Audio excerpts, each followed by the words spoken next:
5 October থেকে রাজনৈতিক দলগুলোর সাথে ডক্টর ইউনূসের সংলাপ, আলোচনা হবে সংস্কার কমিশন ও আইন শৃঙ্খলা নিয়ে। আওয়ামী লীগ 14 দলের বিরুদ্ধে কারফিউ জারি করে গণহত্যার অভিযোগ আন্তর্জাতিক ট্রাইব্যুনালে। সাবেক স্বরাষ্ট্রমন্ত্রী কামালের দেশ ছাড়ার তথ্য জানে না র্যাব, নজরুল ইসলাম সালাম মুর্শেদীর রিমান্ডে।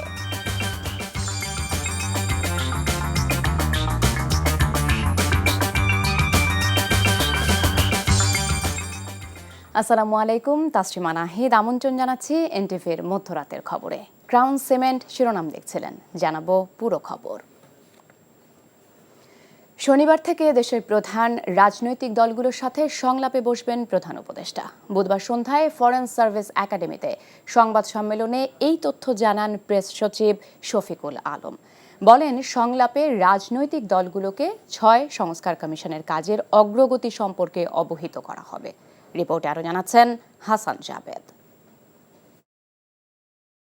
অন্তর্বর্তীকালীন সরকারের দায়িত্ব নেয়ার পর রাজনৈতিক দলগুলোর সাথে 2 দফায় আলোচনা করেছেন প্রধান উপদেষ্টা সহ কয়েকজন উপদেষ্টা।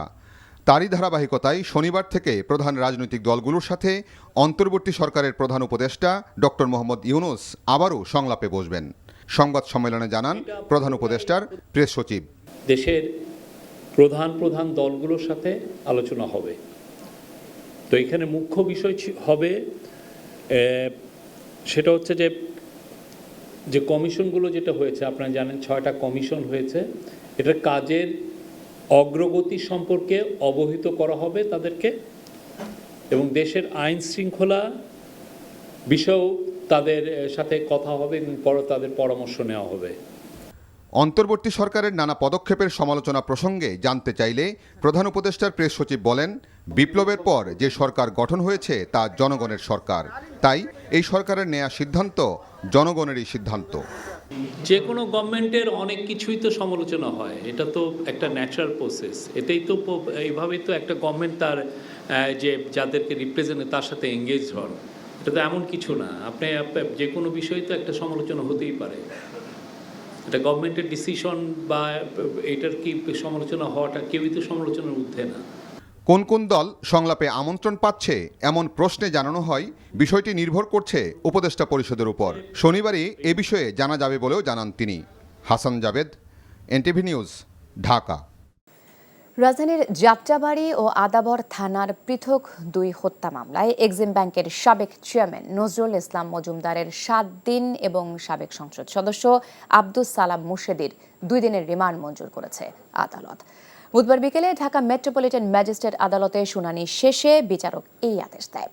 অন্যদিকে পল্টন থানার হত্যা মামলায় সাবেক প্রধানমন্ত্রী শেখ হাসিনার মুখ্য সচিব ও উপদেষ্টা কামাল আব্দুল নাসেরের 4 দিনের এবং সাবেক যুব ও ক্রীড়া সচিব মেজবাউদ্দিন আহমেদের 3 দিনের রিমান্ড মঞ্জুর করে আদালত। এছাড়াও গুলশান থানার আরেক হত্যা মামলায় বসুন্ধরা গ্রুপের কোঅর্ডিনেটর নাসিক জামান আদনানকে 2 দিনের রিমান্ডে পাঠিয়েছে আদালত। মোহাম্মদ নজরুল ইসলাম মজুমদার হত্যা মামলায় এই আসামির সংশ্লিষ্টতা এবং তার সহযোগিতা বিষয়টা তদন্তকারী কর্মকর্তা প্রাথমিক তদন্তে নিশ্চিত হওয়ার কারণে তাকে হত্যা মামলায় আজকে গ্রেপ্তার করে আদালতে উপস্থিত করা হয়। বিজ্ঞ আদালত তার বিরুদ্ধে 7 দিনের রিমান্ড মঞ্জুর করেন। আব্দুস সালাম মুর্শেদী, তাকেও একটি হত্যা মামলায় তার জড়িত থাকার বিষয়টা নিশ্চিত করার পর তার বিরুদ্ধে রিমান্ড প্রার্থনা করেন। উভয় পক্ষের শুনানি অন্তে বিজ্ঞ আদালত 2 দিন রিমান্ড মঞ্জুর করেন। জনগণের সরকার প্রতিষ্ঠা করতে দ্রুত সময়ের মধ্যে নির্বাচন অনুষ্ঠানের তাগিদ দিয়েছে বিএনপি।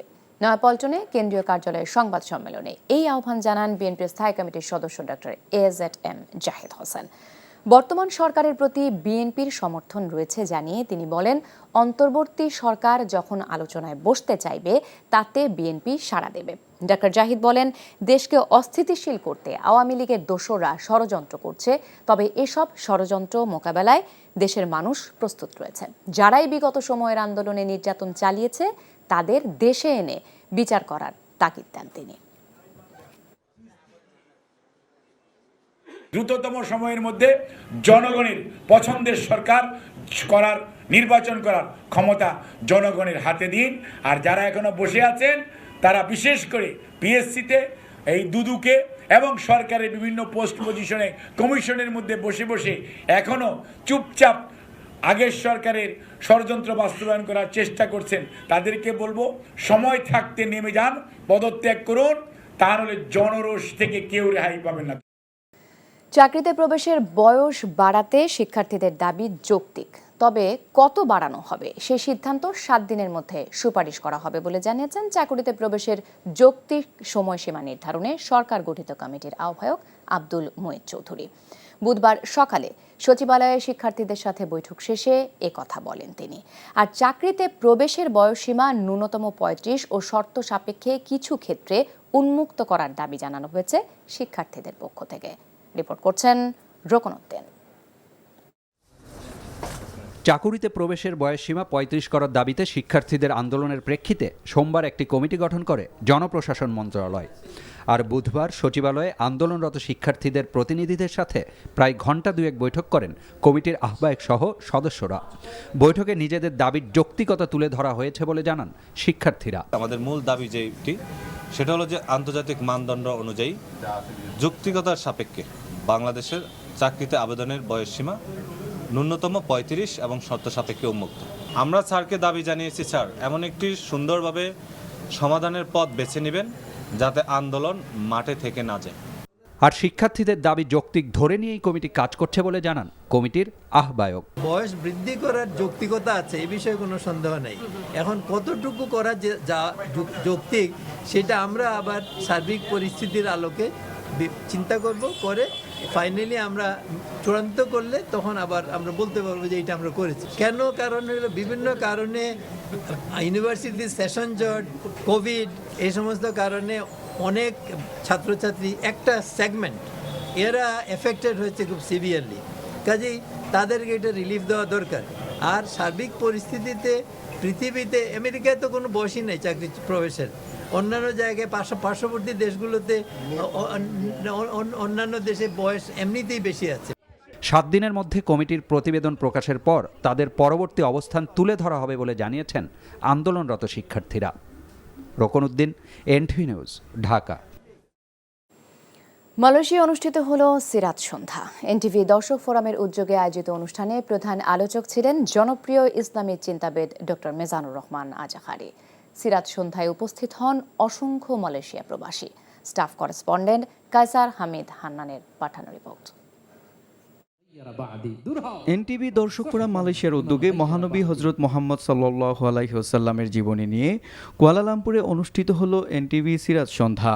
বাংলাদেশ কমিউনিটি প্রেস ক্লাবের সহ সভাপতি এবং NTV staff correspondent Kaiser Hamid হান্নানের সার্বিক তত্ত্বাবধানে আন্তর্জাতিক ইসলামী বিশ্ববিদ্যালয়ের শিক্ষার্থী মোহাম্মদ জুবাইর হোসেনের অনুষ্ঠান পরিচালনায় এনটিভি দর্শক ফোরামের উপদেষ্টা মুশাররফ হোসেনের সভাপতিত্বে প্রধান আলোচক ছিলেন জনপ্রিয় ইসলামী চিন্তাবিদ শায়েখ ডক্টর মিজানুর রহমান আজহারি। আমাদের আজকের প্রধান মেহমানকে আমরা জানাই শুভেচ্ছা ও অভিনন্দন। অনুষ্ঠানে আরও ছিল তিলাওয়াত, হামনাত ও আজান প্রতিযোগিতা। অনুষ্ঠানে মহানবীর জীবনী নিয়ে গুরুত্বপূর্ণ আলোচনা করেন মিজানুর রহমান আজহারি। আমি সামনে যেমনি দেখি পেছনেও কিন্তু দেখি, তিনি পিছনেও দেখতেন। আরেক বর্ণনা এসেছে, ইন্নী ইমামুকুম, খবরদার আমি তোমাদের ইমাম, ফালা তাসবিকুনি বিররুকুই ওয়ালা বিসসুজুদ, আমার আগে কেউ রুকু সিজদা করো না, খবরদার করো না, আমি কিন্তু দেখি। ফাইন্নী আরাকুম মিন আমামি ওয়া মিন খালফি, সামনে যেমনি দেখি পেছনেও দেখি। সুবহানাল্লাহ, এটা ওনার একটা ইউনিকনেস, আল্লাহ তাআলা স্পেশালি বিষ্ণু ইসলামকে এটা দিয়েছেন। কুয়ালালামপুরের হোটেল ইন্টারকন্টিনেন্টালে আয়োজিত অনুষ্ঠানে যোগ দিতে পেরে আনন্দিত প্রবাসীরা। পরবর্তী যেন আরো করতে পারে, আমরা সবাই দোয়া করি ইনশাআল্লাহ। ইসলামিক প্রোগ্রামগুলোর জন্য এনটিভিকে ধন্যবাদ জানাই। ইনশাআল্লাহ খুব ভালো লাগতেছে এবং আমাদের ইসলামিক প্রোগ্রাম আরও এরকম অনেক প্রোগ্রাম করুক এনটিভির পক্ষ থেকে। প্রবাসের বাড়িতে এমন সিরাত সন্ধ্যা করাতে আমরা উৎসাহিত, আমরা সুন্দরভাবে উপভোগ করতেছি অনুষ্ঠানটি। যে সামনের দিকে আমাদের জন্য আরো ভালো কিছু ইসলামী আয়োজন করে, এই প্রতিনিয়ত যাতে এই ধরনের প্রোগ্রাম করে, এতে কি হবে আমাদের এই যে প্রবাসীদের একটা বন্ডিং সৃষ্টি হবে। অনেক অনেক ভালো লাগছে, আলহামদুলিল্লাহ। আমি নিজেকে অনেক মানে ভালো লাগছে, আমি আসলে বুঝাতে পারবো না কতটুকু ভালো লাগে। আমরা মালয়েশিয়া প্রবাসী হিসাবে এরকম অনুষ্ঠান বছরে 1-2টা দেখতে চাই। তো এরকম প্রোগ্রাম আরো বেশি চাই এনটিভির মাধ্যমে। এনটিভিকে অনেক অনেক ধন্যবাদ। এনটিভি কর্তৃক আয়োজিত সিরাত সন্ধ্যা 2024 খুবই ভালো লাগতেছে, খুবই ভালো লাগছে। আমরা ইসলামে অনেক কিছু শিখতে পারি। এনটিভির পরিবারকে, এনটিভিকে ধন্যবাদ জানাই। এনটিভি অনুষ্ঠানটা খুব সুন্দর হইতেছে। এনটিভির অনুষ্ঠানটির সার্বিক সহযোগিতা করে বাংলাদেশি তরুণদের সংগঠন বাংলাদেশি ইয়ুথ অ্যালায়েন্স মালয়েশিয়ার বিভিন্ন ইউনিটের সদস্যরা। NTV international desk.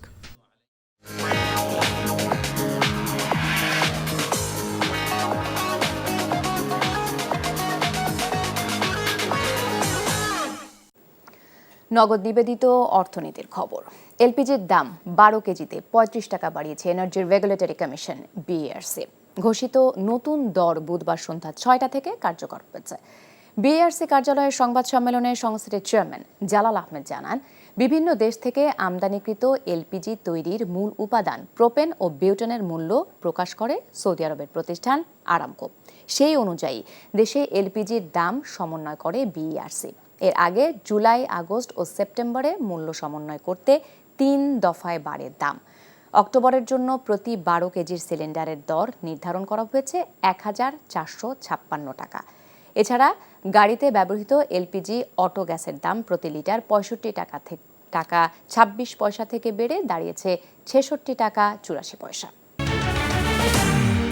5 অক্টোবর থেকে রাজনৈতিক দলগুলোর সাথে ডক্টর ইউনূসের সংলাপ, আলোচনা হবে সংস্কার কমিশন ও আইন শৃঙ্খলা নিয়ে। আওয়ামী লীগ ও 14 দলের বিরুদ্ধে কারফিউ জারি করে গণহত্যার অভিযোগ আন্তর্জাতিক ট্রাইব্যুনালে। সাবেক স্বরাষ্ট্রমন্ত্রী কামালের দেশ ছাড়ার তথ্য জানে না র্যাব, নজরুল ইসলাম সালাম মোর্শেদের রিমান্ডে। হিজবুল্লাহর ব্যাপক প্রতিরোধে 8 ইসরায়েলি সেনা নিহত, আয়রন ডোম কাঁচের থেকেও ভঙ্গুর মন্তব্য ইরানের। এই ছিল মধ্যরাতের খবরে। এই খবরের ভিডিও সহ আপডেট জানতে ভিজিট করুন এনটিভি অনলাইন www.ntvbt.com। এছাড়াও এনটিভির জনপ্রিয় সব অনুষ্ঠান ও খবরের আপডেট জানতে ভিজিট করুন আমাদের ইউটিউব ও ভেরিফাইড ফেসবুক পেজে। সকাল 7:30টায় সকালের খবর দেখার আমন্ত্রণ রইল। ধন্যবাদ সবাইকে।